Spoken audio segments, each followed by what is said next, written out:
আবারও ফিরে আসছি আমেরিকা, ইসরায়েল, ইরান প্রসঙ্গে। প্রিয় দর্শক, কাল রাতে শেষ লাইভের পর থেকে এখন পর্যন্ত যে গুরুত্বপূর্ণ ব্রেকিং খবরগুলো আছে, আপডেট খবরগুলো আছে, আমি আপনাদেরকে সেগুলো দেবার চেষ্টা করছি। এখন আপনারা কি দেখতে এবং শুনতে পাচ্ছেন ক্লিয়ার? ভাই, যাদের ভিডিও ভালো লাগবে না তারা কষ্ট করে ঢোকেন কেন বা কেন কমেন্ট করেন? আপনারা তো আসেন ডিস্টার্ব করতে, আমরা বুঝি, বুঝছেন না? এগুলো হলো যারা ইসলামের শত্রু, মুসলমানদের শত্রু, যারা রাম বামপন্থী, তারা আসবেন, এসে কমেন্ট করবেন, করে অন্যদেরকে ডিমোরালাইজ করবেন, হতাশ করার চেষ্টা করবেন। ইমানদাররা এত দুর্বল হয় না। আমরা আপনাদের চেহারাগুলো জানি। এগুলো আপনারা এখন করে লাভ হবে না। আপনারা যে কষ্ট পাচ্ছেন আমরা বুঝি। তারপরও কিছু করার নাই। ওই দখলদারকে পেটানো হচ্ছে ভালোভাবে। দর্শক, আজকের গুরুত্বপূর্ণ যে কটা খবর, সেখানে কুর্দিদের মাঠে নামাবার চেষ্টা করছে আমেরিকা। ইতিমধ্যে ইরাকের নাজাফ শহরে বেশ কয়েকটি কমান্ডো হেলিকপ্টার নেমেছে, এমন তথ্য পাওয়া গেছে কয়েকটি সূত্রে। বলা হয়েছে সেখানে একটা হয়েছেও অ্যাকশন, কিছু একটা অ্যাকশন হয়েছে। পাশাপাশি আমেরিকা এই মুহূর্তে ইন্টারসেপ্ট লঞ্চার অর্থাৎ মিসাইল লঞ্চার সংকটে আছে। পাশাপাশি মিসাইল সংকট নয়, তারা প্রতিরক্ষা সিস্টেম যেটাকে আমরা বলি, তো সেই আকাশ প্রতিরক্ষা সিস্টেমের সংকটে আমেরিকা, ইসরায়েল রয়েছে। পাশাপাশি ইরান রয়েছে, তারা মিসাইল বা যে মিসাইল লঞ্চ করা হয় সেই মিসাইল লঞ্চারের সংকটে রয়েছে। অর্থাৎ দুই পক্ষের মধ্যেই সংকট আস্তে আস্তে তৈরি হচ্ছে। একদিকে আমেরিকা তাদের আক্রমণ বৃদ্ধি করেছে, পাশাপাশি ইরানও তাদের আক্রমণ বৃদ্ধি করেছে। দুই পক্ষের মধ্যে হতাহতের খবর বাড়ছে। আমেরিকার মতো দেশ এবার ইউক্রেনের জেলেনস্কির থেকে ইন্টারসেপ্টর চেয়েছে। বুঝতে পারছেন তার মানে আমেরিকা কি পরিমাণ ধোলাইটা খেয়েছে। তেহরানের মধ্যে 2000 পাউন্ডের শক্তিশালী বোমা নিক্ষেপ করা হচ্ছে, প্রচুর মানুষ শেষ হচ্ছে। এবং আরবের মধ্যে দখল অর্থাৎ মোসাদ, তারা একটা ফলস ফ্ল্যাগ অপারেশন করার পরিকল্পনা করছে, যেটা ইরানের প্রেসিডেন্ট ফোন করে জানিয়ে দিয়েছেন আরবের রাষ্ট্রপ্রধানদের। দর্শক, আজকে অনেকগুলো গুরুত্বপূর্ণ বিষয় আছে, আমি ধারাবাহিক আপনাদেরকে খবরগুলো দেওয়ার চেষ্টা করছি। প্রথম, আমেরিকা এতদিন ধরে পৃথিবীতে যতগুলো যুদ্ধ করেছে প্রত্যেকটা যুদ্ধে আমেরিকার অবস্থান ছিল তারা আক্রমণ করত, কেউ তাদের সাহস করে মারত না। সেটা সিরিয়া বলেন, ইরাক বলেন, আফগান বলেন, আপনি যেদিকে তাকান, সোমালিয়া বলেন, ভেনেজুয়েলা বলেন, প্রত্যেকটা যুদ্ধক্ষেত্রে আমরা আমেরিকাকে দেখেছি। তারা শক্তি নিয়ে আসে, ন্যাটোকে নিয়ে আসে, পৃথিবী বন্ধুকে নিয়ে ছোট একটি দেশের উপর চড়াও হয়ে মারধর করে তাকে শেষ করে দিয়ে চলে যায়। শেষ পর্যন্ত আমরা আফগানে দেখলাম 20 বছর তারা একটা তালেবান বাহিনীর সাথে লড়াই করে পরাজিত হয়ে চলে গেছে। কারণ এ অঞ্চলে তালেবানদের নেপথ্যে ইরান এবং পাকিস্তান সহযোগিতা করেছে। মাত্র দুটো দেশ নেপথ্যে, তো অপ্রকাশ্যে না, নেপথ্যে তো বড় ফ্রেমে সহযোগিতা করা যায় না, গোপনে যতটুকু করা যায়। এই আমেরিকা কেন তাহলে এতগুলো দেশের যুদ্ধ ছড়াবার পরও খুব বড় ফ্রেমে বিজয় পায়নি? কিন্তু কখনো কেউ আমেরিকাকে সাহসও করেনি আঘাত করার। বড় ভাই তো মনে করছে যে মায়ের আবার কোন বিপদে পড়ি। মায়ের খাইছে সবাই, কিন্তু মায়ের দেয় নাই। এবার ইরান সেই গ্রামারটাকে পরিবর্তন করে ফেলেছে। ইরান যে কাজটি করছে, ডে ওয়ান থেকে, যেদিনই ইরান মার খাইল প্রথম, সেদিন থেকে ইরান ধোলাই শুরু করছে। তো ধোলাই পর্বটি এভাবে চলছে এখন যে ইরান মারের সঙ্গে মারের প্রতিঘাত তারা করছে। আমেরিকা এই প্রথম আঘাত করে পাল্টা জবাব পাচ্ছে। তাই আমেরিকা ট্রাম্পের মাথা নষ্ট হয়ে গেছে। তিনি অবাক হয়ে গেছেন যে ইরান তাকে মারতে পারলো, তিনি একটা চটকানা দিল, তাকে একটা মারলো, এটা তার ইগোতে লেগে গেছে। তিনি ইউরোপের মিত্রদেরকে বলছে, দেখছো কত বড় সাহস, তোমরা আসো আমার সাথে। ইউরোপ এক পা আসে, দুই পা পিছনে যায়। হলো কি বিষয়টি, ইরানে যখন আক্রমণগুলো চললো, ইরান যখন পাল্টা মারলো এবং পুরো মধ্যপ্রাচ্যে মার্কিন যে 27-28টি ঘাঁটি আছে, প্রত্যেকটা ঘাঁটিকে ইরান লন্ডভন্ড করে দিল। শুধু ঘাঁটি না, আমেরিকার যেখানে অবস্থান, আমেরিকার সেনাদের যেখানে অবস্থান, গোয়েন্দা বাহিনীর যেখানে অবস্থান, ইসরায়েলের সেনাদের যেখানে অবস্থান, ওদের মোসাদের যেখানে অবস্থান, টার্গেট জায়গাগুলোতে যখন ইরান হিট করা শুরু করছে, আমেরিকার ইন্টারসেপশনের সংকট হয়ে গেছে। তারা যে আকাশ প্রতিরক্ষা ব্যবস্থাগুলো সেট করেছিল, রাডার সিস্টেমগুলো তৈরি করেছিল বিলিয়ন বিলিয়ন ডলার খরচ করে, এগুলো ইরান ধ্বংস করে ফেলেছে। এখন বিপদ হয়ে গেছে আমেরিকার জন্য। আমেরিকা এখন মধ্যপ্রাচ্যে পারছে না সাহায্য করতে, আমেরিকা এখন নিজের বেসগুলোকে রক্ষা করতে পারছে না, আমেরিকা ইসরায়েলে ঠিকমতো রক্ষা করতে পারছে না, কারণ ইসরায়েলের ম্যাসিভ আকার এখন ইরান অ্যাটাক করছে। একদিকে হিজবুল্লাহ, একদিকে ইরান, মোটামুটি বিভিন্ন শহর লন্ডভন্ড করে ফেলেছে। ইরান কি করছে? ইরান পূর্বে তারা একদল মিসাইল মারতো, চুপ থাকতো, আবার মারতো। এবার ইরান সেটা করছে না। ইরান এবার যেটা করছে, ওই দেশগুলোর ইন্টারসেপশন যন্ত্রগুলোকে আগে ধ্বংস করছে। তারা যেখান থেকে ইন্টারসেপ্ট করে, প্রতিরক্ষা ব্যবস্থাগুলোকে হিট করছে, রাডার সিস্টেমগুলোকে হিট করছে, থার্ড প্যাট্রিয়টের যে সিস্টেম আছে ব্যাটারি, সেগুলোকে হিট করছে, করে এগুলোকে অচল করছে, করে তারপরে হিট করছে। যে কারণে এবার কাঙ্ক্ষিত বেশি ক্ষতি হচ্ছে এই দুই পক্ষের, অর্থাৎ আমেরিকা এবং ইসরায়েলের মধ্যে।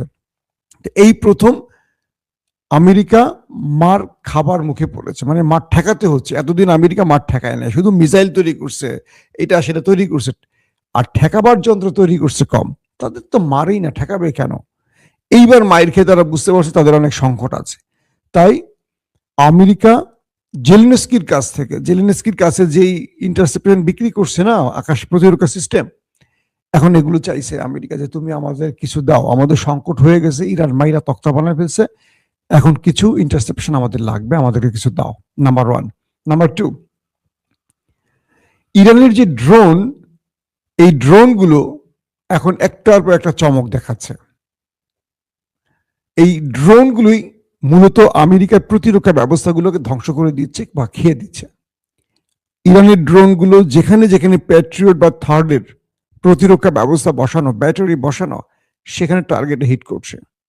এই আত্মঘাতী কামিকাজি ড্রোনগুলো এতটা পাওয়ারফুল, আকারে ছোট, বিস্ফোরকও নেয় শক্তিশালী, নিয়ে শত্রুর একদম হৃৎপিণ্ডের কাছে গিয়ে নিজেই আত্মহত্যা করে, ঠাস করে মেরে ওইটাকেও শেষ করে, নিজেও শেষ হয়। তো নিজে ধরেন 20,000 টাকার সম্পদ, আর ওইটাকে শেষ করে বিলিয়ন ডলারের সম্পদকে।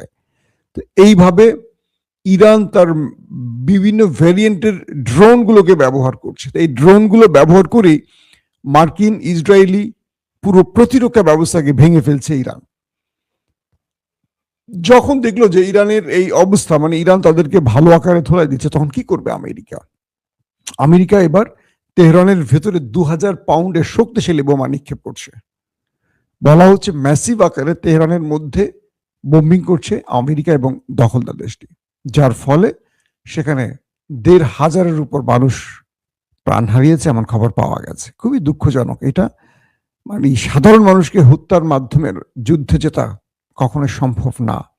আপনারা খেয়াল করেছেন যে ইরান যেখানে আক্রমণ করছে, শত্রুর গুরুত্বপূর্ণ ঘাঁটিকে, কোনো সাধারণ মানুষকে মারছে না। সেটা আরব রাষ্ট্রে বলেন, ইসরায়েলে বলেন, কিংবা আমেরিকার ঘাঁটি বলেন, তারা টার্গেট করছে কিন্তু গুরুত্বপূর্ণ স্থাপনাগুলোকে, যেখানে মার্কিন বা ইসরায়েলি সেনাদের অবস্থান আছে, সেইগুলোকে। কোনো সাধারণ পিপুল, ইভেন এখন পর্যন্ত আরবের কোনো সাধারণ মানুষ প্রাণ হারাইছে কোনো খবর পাইছেন না। এতগুলো আক্রমণ করছে ইরান, কোনো সাধারণ মুসলিমকে ধ্বংস করে মারেনি। এই জিনিসগুলো আমেরিকা ইসরায়েল বাদ বিচার করছে না, তারা একদম কন্টিনিউ মারছে, সাধারণ মানুষকে টার্গেট করে মারছে। ইরানের 31টি প্রদেশের মধ্যে প্রায় 26-27টি প্রদেশে ইতিমধ্যে আক্রমণ করে ফেলছে। তার মানে কি ম্যাসিভ আকারে আক্রমণ করছে ওরা। কারণ আমেরিকার মাথা খারাপ হয়ে গেছে, এখন কি করবে? তারা আক্রমণ করে তাদের প্রতিরক্ষা ব্যবস্থাকে ভুলে থাকার চেষ্টা করছে। দর্শক, এই তেহরান শহরে প্রায় 1 কোটি মানুষ থাকে, ঢাকার মতো আর কি। সেই শহরটির মধ্যে যদি এরকম 2000 পাউন্ড বা তার চেয়ে শক্তিশালী বোমা নিক্ষেপ করা হয়, কি অবস্থা হতে পারে বুঝতে পারছেন তো। এবং এত কিছুর পরও দেখা যাচ্ছে যে জাতিসংঘ চুপ।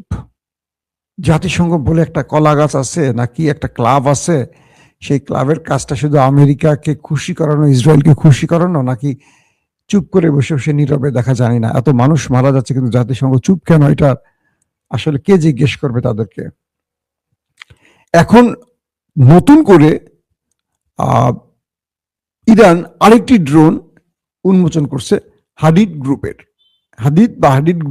এটা 110, এই ড্রোনটি এখন ব্যাপক ব্যবহার করছে ইরান তার শত্রুর বিরুদ্ধে। এবং এই ড্রোনটি খুব নীরবে শত্রু জায়গায় ঢুকে যায়, গিয়ে ভয়াবহ বিস্ফোরণ চালাতে পারে, যেটা এখন শত্রুর জন্য অনেক টেনশনের কারণ হয়ে গেছে। এখন শত্রুরা বোঝার চেষ্টা করছে ইরানের আস্তিনের মধ্যে বা পকেটের মধ্যে আর কি কি গোপন গোপন ড্রোন বা মিসাইল আছে, কারণ ইরান শেষের দিকে কিছু নতুন মিসাইলও ব্যবহার করেছে যেগুলো ওদের বুকের মধ্যে কাঁপন ধরিয়ে দিয়েছে। দর্শক, ইরানের প্রেসিডেন্ট নতুন করে বার্তা দিয়েছে আরব রাষ্ট্রগুলোর কাছে। তারা বলছেন, ইরানের প্রেসিডেন্ট মিস্টার মাসুদ পেজেশকিয়ান তিনি বলছেন যে ইরানের এই মুহূর্তে অবস্থাটা এরকম যে ইরান তার বন্ধুদের সাথে যোগাযোগ করতে পারছে না ঠিক মতো, অর্থাৎ আরবদেরকে বলছেন।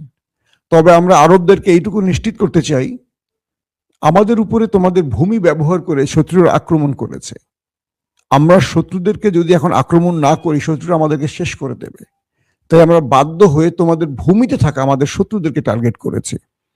তোমরা আমাদেরকে ভুল বোঝো না, কারণ তোমরাই সেই শত্রুদের জায়গা করে দিয়েছো এবং তারাই তোমাদের ভূমি ব্যবহার করে আমাদের আক্রমণ করেছে। তাই আমাদের স্বাধীনতা, সার্বভৌমত্ব বা জনগণের নিরাপত্তা রক্ষায় আমরা আমাদের শত্রুদেরকে টার্গেট করছি, আমরা তোমাদের টার্গেট করছি না।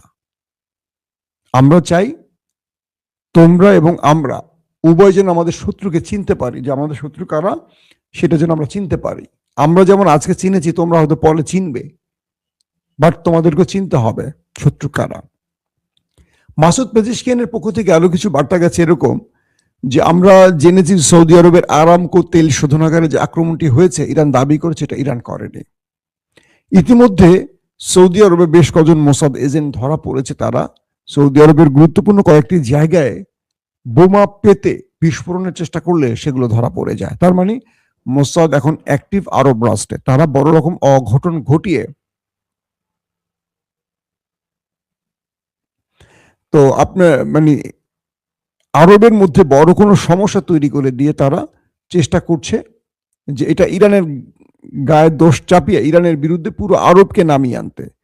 ধরেন সৌদি আরব যদি চায় পুরো বিশ্ব মুসলিম ইরানের বিরুদ্ধে নেমে যাবে, কারণ মুসলিম বিশ্বের মোড়ল কিন্তু সৌদি আরব, ওয়াইসির প্রধান সৌদি আরব মনে করেন, পুরো কন্ট্রোল করে সৌদি আরব। তো সেই হিসেবে ইরানের চেষ্টাটা হলো মানে দখলদারদের চেষ্টাটা হলো যে কোনো ভাবে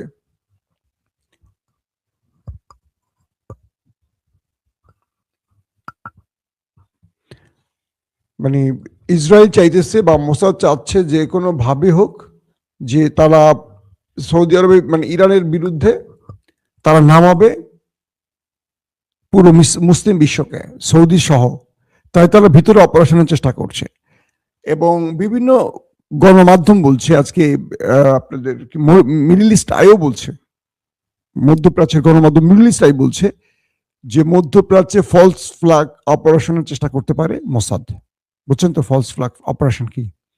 এটা হলো তারা একটা ঘটনা ঘটাবে আর দোষটা পাবে অন্যের ঘাড়ে।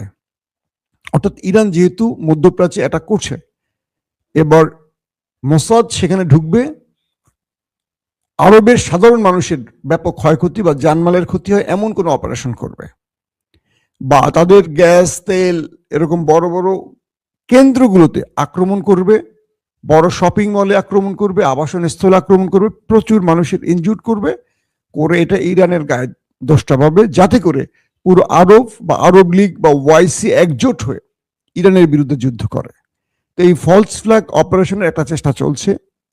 এটাও ইরান মধ্যপ্রাচ্যকে সতর্ক করছে যে আমরা এরকম কোনো সিদ্ধান্ত নিচ্ছি না। ইভেন কিছু সূত্র বলছে যে সাইপ্রাসে ব্রিটেন যে ঘাঁটিতে আক্রমণটি হয়েছে এটিও নাকি ইরান করেনি, কারণ যেই মিসাইলটি মারা হয়েছে এটা পরীক্ষা নিরীক্ষা করে দেখা গেছে এটা ইরানের তৈরি না। ইভেন আজকে যে তথ্যটা পেলাম, তুরস্কে যে মিসাইলটি গেছে সাইপ্রাসকে লক্ষ্য করে, গ্রিস সাইপ্রাসকে লক্ষ্য করে, এবং ন্যাটো যেটাকে ভূপাতিত করেছে বলা হচ্ছে এটাও নাকি ইরানের নয়।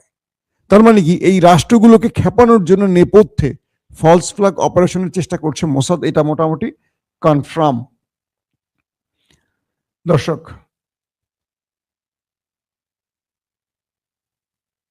এখন এই মুহূর্তে আসলে কি করণীয় আছে ইরানের জন্য? ইরানের ভেতরে কুর্দিদের ঢোকাবার একটা চেষ্টা করছে আমেরিকা, ইসরায়েল। তাদের অস্ত্র দিয়ে তাদেরকে ভেতরে ঢুকিয়ে একটা যুদ্ধ করাবার চেষ্টা করছে। এদিকে ইরানও তাদেরকে সর্বোচ্চ মোকাবেলায় প্রস্তুত আছে। আমি এই কুর্দিদের নিয়ে আর একটা পর্ব করব আলাদাভাবে চিন্তা করছি, আজকে এত বড় না করে, কারণ লম্বা ভিডিও আপনারা দেখতে পছন্দ করেন না, আপনারা সংক্ষিপ্ত ভিডিও চান। আমি দেখি নেক্সট ভিডিওটা কুর্দিদের নিয়ে করবো। আদৌ কুর্দিরা আসবে কি আসবে না, কুর্দিদের কত পার্সেন্ট আছে। যতটুকু বলি, কুর্দিদের পার্সেন্টেজ খুব কম, আর কুর্দিরা সব খারাপ না। কুর্দিদের মধ্যে একটা গ্রুপ আছে ইরান, কি বলে, আমেরিকা ইসরায়েলের মদতপুষ্ট, সেটা খুবই সংক্ষিপ্ত পরিসরে। এরা কিছু করতে পারবে না, শুধু দেশটার মধ্যে দাঙ্গা সৃষ্টি করতে পারবে, একটা অশান্তি তৈরি করতে পারবে। আমেরিকা এই মুহূর্তে চাচ্ছে ইরানের মধ্যে অশান্তি তৈরি করতে। আমেরিকার মূল টার্গেট হলো ইরানের মধ্যে এখন সব গ্রুপের মধ্যে একটা গৃহযুদ্ধ লাগানো। ইরানকে গৃহযুদ্ধ এড়িয়ে চলতে হবে, আমেরিকার টার্গেটই হলো ওইটা, এখন পুরোপুরি টার্গেট ওইটা। দর্শক, নেক্সট ভিডিওতে আমি সেই বিষয়ে আলোচনা করব। এখনকার মতো বিদায় নিচ্ছি, প্রত্যেকে ভালো থাকবেন, আল্লাহ হাফেজ।